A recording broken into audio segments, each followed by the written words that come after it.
29 сентября Юлия вместе с подругой отдыхала в одном из баров Сыктывкара. В 9 часов вечера девушка услышала раздирающие крики о помощи и тут же выбежала на улицу.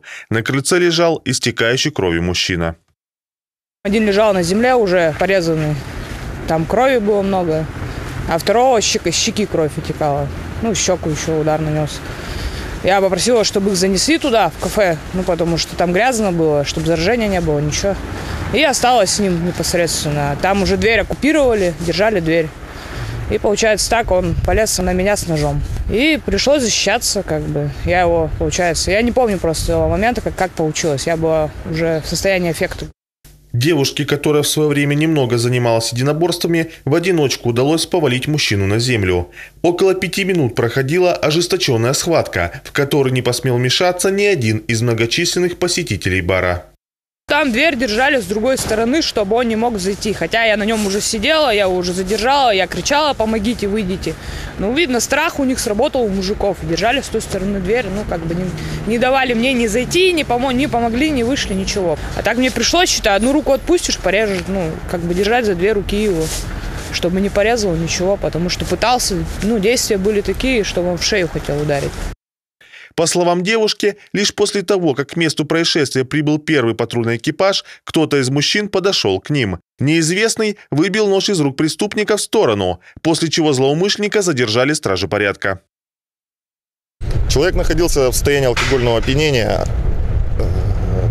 также разговаривал грубо, нецензурно выражался. Так как человек был груб, пытался схватить за форменную одежду, были применены спецсредства, наручники, после чего гражданина сопроводили в служебную автомашину. Раненых экстренно госпитализировали.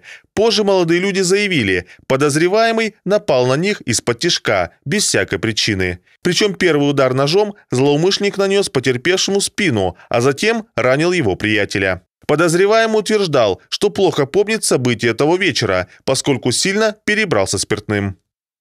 Подозреваемым оказался мужчина 82 года рождения, который ранее привлекался к уголовной ответственности. В ходе допроса он пояснил, что распивал алкоголь в одном из увеселительных заведений города Сыктывкара, после чего у него произошел конфликт с одним из посетителей бара.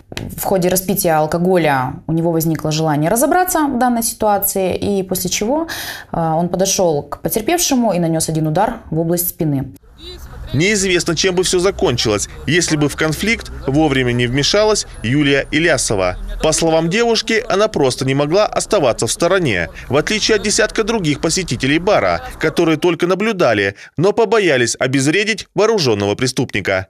Расследование уголовного дела близится к завершению. За умышленное причинение тяжкого и среднего вреда здоровью фигуранту грозит до 8 лет колонии.